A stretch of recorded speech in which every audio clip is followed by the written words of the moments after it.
Okay, so back in my office at Hofstra after 2 weeks hiatus, which included going to Albuquerque, New Mexico for the Philosophy of Education Society meeting, as well as returning for a week back home to Portland, Maine. Today, interestingly enough, some interesting things are revealed. Well, first of all, I'm in the light. One of my oldest friends, Elizabeth Smith, from my hometown in Summit, New Jersey, made a post yesterday on the Google Plus and said, "Why are you always in silhouette? Get in the light." And I said, "Well, I wrote back, that's part of the issue. I mean, if you heard anything if you'd read or heard my post on the symposium where Socrates is going off into the shadow in the porch, right? Back last week, in fact, in Albuquerque, when I was reading that, I mean, it was significant for me to do that in Albuquerque. So a lot of those posts, I set up the camera, so to speak, from the computer in such a way that I'm like a shadow or a silhouette, and then I continue that in Portland. But a day after, my dear friend says, "Hey, we want to see what you look like." I don't know if that's what she was saying. Anyway, here I am. You can see me. I'm not in the shadow. So that's one thing. The second thing is that it happened again that a page was missing. But sure enough, I'm in my office, so I was able to, go to the binder, and this is the first of two binders where you can see all of the pages are collected. Every day I would, type it out, print it out, and put it in the binder. So page 72, which is the last part from the original manuscript, was missing in my copy. So I'm going from copy to original. Now, interestingly enough, I've been in the last couple of days citing the pages from Being and Learning.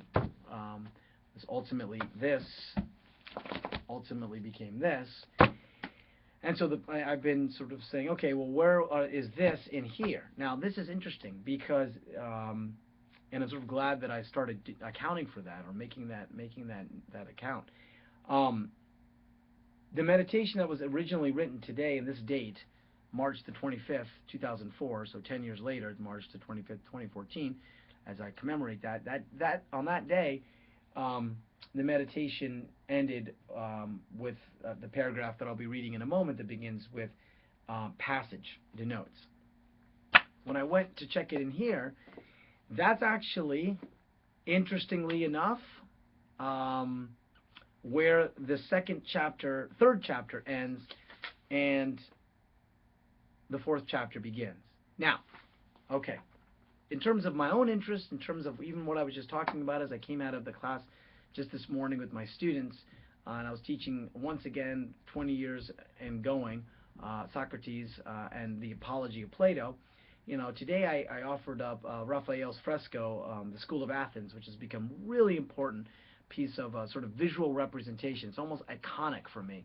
Has like the feeling of an icon because it has the representation of all these important figures, Plato and Aristotle being at the center. And here's a postcard that I picked up when I was actually at the Vatican. It's one of the things that survived. So there's Plato and Aristotle at the center, and beyond them you could see beyond them and beyond them. And I wrote about this, right, in the beginning of Being and Learning, in the beginning of the experiment. I talk about this getting beyond these two titans, what one of my professors, Rainer Sherman, called the gigantomachia of the schools. I call it the gigantomachia of the schools, and these are the giants, the titans. So the argument that Aristotle and Plato are having, if we can get through them, we'll get to this place, which is this beyond. And here's the threshold. So I've been talking about, in the paper I just presented last week in Albuquerque, I talk about this threshold as how we, where we need to go. So when I talk about the threshold, and I have been talking about the threshold in these meditations, this is the visual representation of the threshold. Sorry, I know it's hard to watch it when it's moving around. It's this thing here, this arch. Beyond that, the blue and sky and the clouds, that's where originary thinking arises. That's where we get back to the origin, the ground, right? We're talking about groundbreaking and wandering. It's in this beyond the school, right? So that's a very powerful image. I used it in my class today. I use it constantly, so you can sort of think about that. Now, here's why I'm making so much chatter about this. it's interesting that the word that this meditation breaks, and the word that begins the next meditation is passage. Passage, and it's in scare marks. Threshold, passage. You get the point. So chapter 4, which is on the allegory of the cave in being and learning, marks an important transition for the book Being and Learning. So I thought I would just mention all of that as I get ready to read the meditation that was written today on March 25th. Again, it's something interesting about being back in the office, going back to the original. I won't make any noise about the fact that it's printed in blue. That was another part of it, is that I would just print, and some days that the printer had to be printed in another color because the paper had to be printed in another color because there was no black ink or whatever the case may be. Anyway, so I'm drawn back into the original, and I'm drawn back into it, and this is this interesting moment where the meditation actually break, and in Being and Learning, it's a breaking chapter, it's a new chapter, and it's on this very word passage that the break happens. So that's kind of interesting. Coincidences never cease. Or, depending on your thought, thinking there are no coincidences. So let me read this, make a commentary on it, and got to go off to an important meeting. That's not why I'm rushing. My dear friend Liz also mentioned that she would like to watch these videos, but they're too long. So I'm going to try to go with brevity, and maybe I'll just let the meditation speak for themselves, make some commentary, but I won't go on too long, so that those of you who are interested in watching these videos will actually feel that you can, because they're not so long. So we're now, on occasion, I'll invoke the Liz rule, as I call it, trying to be brief, brevity. Okay. Talk of learning qua wandering as the processual unfolding of freedom, of being released into the open region, of being together and thereby being possessed by the spirit of freedom, draws us into a reflection of Plato's much-read Allegory of the Cave, which appears in the 7th book of the Republic. Heidegger draws us into this reflection when he says the mindset of his commentary, Heidegger draws us into this reflection when he says, in the midst of his commentary on philosophy as a philosophy of a people, quote, mindfulness of what belongs to being a people constitutes an essential passageway, unquote. This statement is linked to an essay Heidegger wrote on Plato's Allegory, where he focuses much attention on the movement that is meant to represent the arduous process of learning, or enlightenment, that unfolds as the central motif within Plato's story. The movement of enlightenment happens through what Heidegger calls, quote, movements of passage, unquote. We can understand better the allegory's intent to convey the struggle to overcome the condition of disconnectedness, or to show freedom as the releasement into the open region of being together, when we see why mindfulness as the modality of freedom emerging in the joint cultivation of community. What is meant by mindfulness? Quote, philosophy is the immediate, useless, but at the same time masterful knowing within mindfulness. Mindfulness is inquiring into the meaning, see being and time, that is to say, into the truth of being. Inquiring into the truth is leaping into the essential sway, and thus into being itself, unquote, from Heidegger. We have said the releasement of the will, the silencing of the juridical voice, is the leap of trust we must make into the mystery of our relationship with being. Learning unfolds in this leap. The leap is our response to the tidings we receive from our first questions. In learning, we embrace the mystery of the emptiness and watch with dignified calm as our temples of certainty are deconstructed. Quote, hermeneutics is destruction. Here we identify again the leap into learning as the recalling of the relationship with being, the remembering of this relationship as always already not yet fulfilled. The fulfillment of this relationship is the destiny of our cultivation of community within the horizon of beings. From the perspective of the scientist's cognition, this wandering appears as aimless and poetic thinking as useless. The comportment of the sage who lets nothing else be learned than learning, his conduct, quote, often produces the impression that we really learn nothing from him if by learning we now automatically understand merely the procurement of useful information, unquote, from Heidegger. To leap into the tide is to be caught and swayed by being's essential sway, processual unfolding. However, it is to become reposed in a, quote, masterful knowing from within mindfulness, quote, end quote.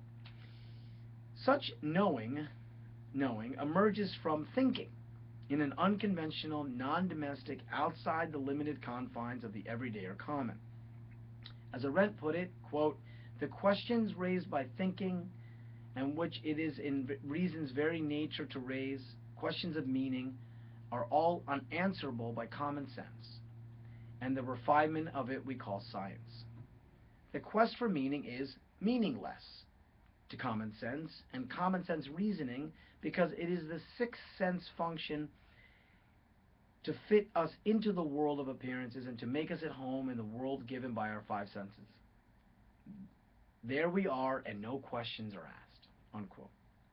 To be drawn outside of the confines of common sense and scientific cognition is to be lured away from the domesticity of a modality that makes us at home.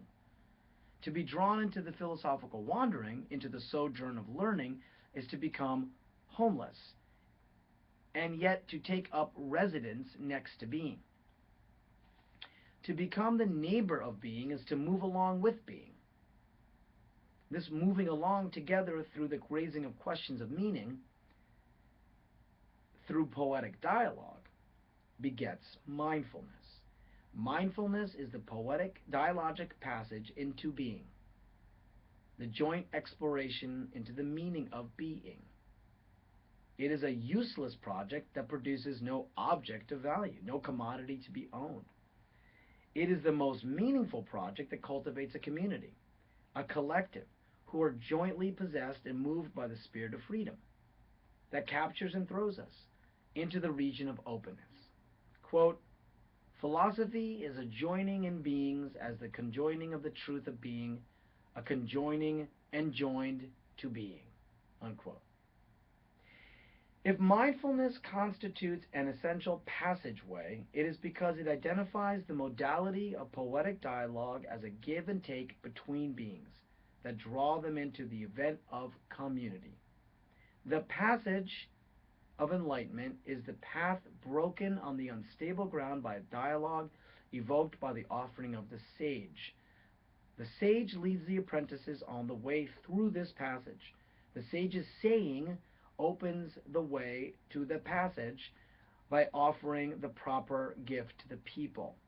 The gift of teachability, as a recalling, is an offering of what belongs to them. The gift is thus a returning of what was always already theirs. The turning around of the apprentices is a returning of what belongs to them. The reception of the gift of teachability identifies the movement of learning, the purposeful wandering together, which, when it gets underway, moves along the essential passageway. Mindfulness is produced in the wandering along this passageway. To be possessed by the spirit of freedom is to become mindful. Mindfulness emerges as the outcome of learning. The truth begotten in the modality of poetic dialogue is mindfulness. Learning begets mindfulness. Passage denotes a portion or section of a written work. It also means, quote, the act or the instance of passing from one place, condition, etc. to another. Yet also, quote, the permission, right, or freedom to pass, unquote. It denotes an opening or entrance through which one may pass, hence a passageway is, quote, a way for passing through or out of something, unquote. Passage can also mean, quote, a voyage by water or air from one point to another, unquote, and, quote, a progress of a course of events. A progress or course as of events, unquote. Finally, passage also denotes, quote, an interchange of communications, confidences between persons, unquote.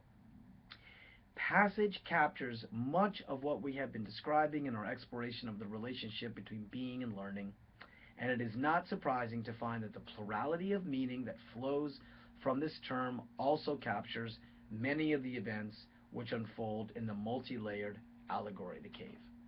And that's where I ended. So the break, again, happens with passage, and that's where I begin chapter 4. So chapter 3 ends with the sentence, learning begets mindfulness, which is really an aphorism.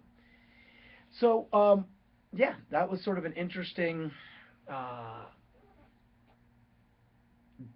way that the book and the experiment was disclosed to me again. This is the moment of the redux, of the return.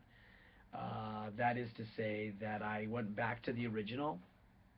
I was compelled to because the copies broke off at page 72, and it turns out that page 72 is precisely that moment where chapter 3 breaks into chapter 4, and it all happens on this word passage. Very interesting. What's also interesting to me is that, I could only try to speak it, was that I've already said that sage, there's two things that are happening with the word sage. One is that it's this powerful, weighty name, if you will, or title that I appropriate from the Taoist tradition, because this philosophical educator, or the one who is the evocative speaker, who asks provocative questions, who gets learning underway, who's the one who instigates and the process, and also the one who is sort of taking responsibility in the Arendtian sense, has the authority, the moral authority for the learning community, that this is best titled sage. So I am unequivocally appropriating and then using and working with this title, sage, that I appropriate from the Taoist tradition. But sage, the same word written in English, S-A-G-E, when read in German, is sage, which is saying. So it has this double meaning of both the person, the title, sage, as well as sage, or saying. And so the tidings of the saying of the word is what something that Heidegger might say, sort of paraphrasing him. Finally, at this turning point, then I break the word passage, which becomes all of these different things that I've just mentioned, and I'll get into again when I pick it up again tomorrow, because it becomes the way of wandering as well as the journey and the way through. It has all these different meanings. But what I do is I break, if you read the text, if you read Being and Learning, these pages that are, well, it's the end of chapter 3 and the beginning of chapter 4, so we're talking 65, 66, and then page 68, 69.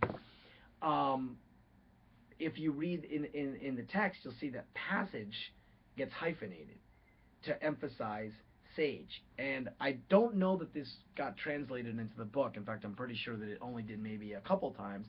But when I was writing it originally, I got into this place where passage, I would write it P-A-S-S-A-G-E to really emphasize this now third sort of denotation of sage, sage, and passage, so that the sage and the saying became these different ways of understanding the way, right? So having fun with some language and to sort of make this point. But I'm going to leave it at that and move on to tomorrow.